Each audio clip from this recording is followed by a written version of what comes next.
Hi, welcome back to Pleased to Dwell.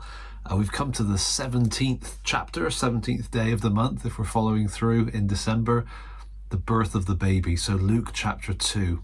And the birth of Jesus really is such a thrilling passage. It's also a passage that runs the risk of sounding a bit like a fairy tale. It's just so familiar, a bit like the front of a Christmas card or something, a manger scene.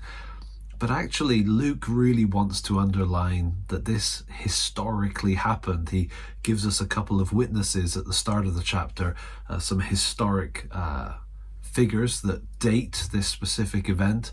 And he's going to finish off the chapter with a couple of key Jewish witnesses as well. So Luke wants us to know that this is history. So I want us to zero in on these few verses here.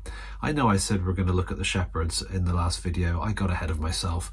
We've got to look at this bit. Okay, you read the chapter in the book, of course, that covers the shepherds as well and the angels. So verse 4, Joseph also went up from the town of Nazareth in Galilee to Judea, to the city of David, which is called Bethlehem, because he was of the house and family line of David, to be registered along with Mary, who was engaged to him and was pregnant. While they were there. Okay, notice that phrase there right in the middle, while they were there.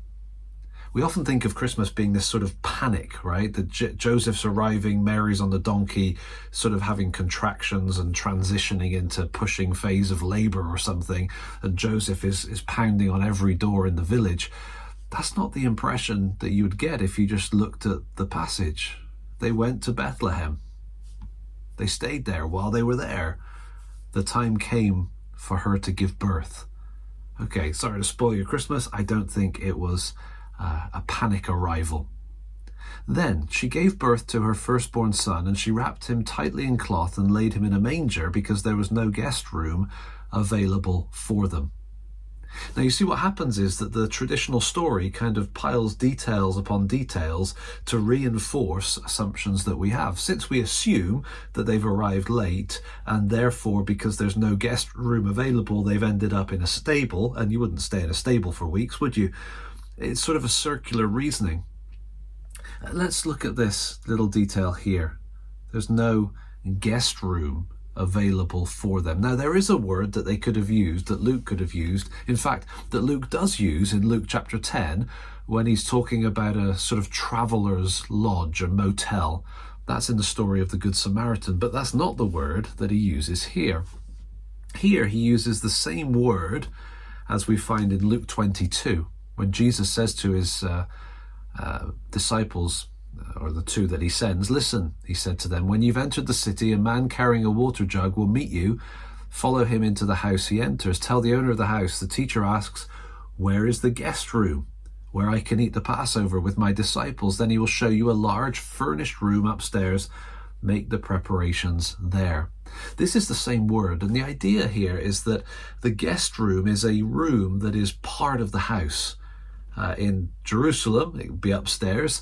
In Bethlehem, it would probably be on the back of the house.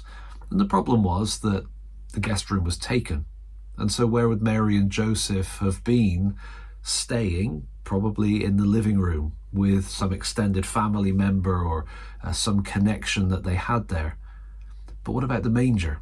What about laying the baby in the manger? Well, the manger would be in the living room too. At night, you wouldn't leave your animals in a shed out on a hillside to be stolen while you're sleeping. You'd bring them into the safety of your own home and you'd bolt the door and you'd have the animals inside. And so obviously they'd need to eat, but they'd also be a source of heat, right? Because you'd have the secure animals sort of centrally heating your home as you slept there. Classic living accommodation, Middle East, and really in many places across the world.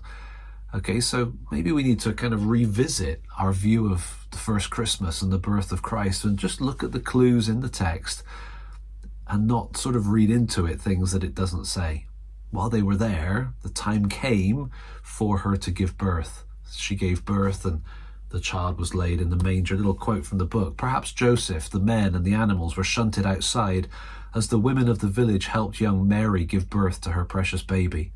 We do a disservice to the people of the Middle East if we think they would fail to help a needy young lady like Mary. We might be uncaring in our culture, but they would not be.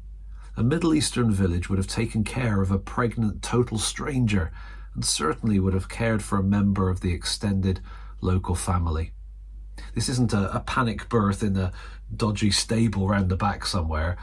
This is in a humble peasant's home, living room. Jesus, the King of eternity, the King of heaven, being born in the living room of a peasant. He really did come to be with us.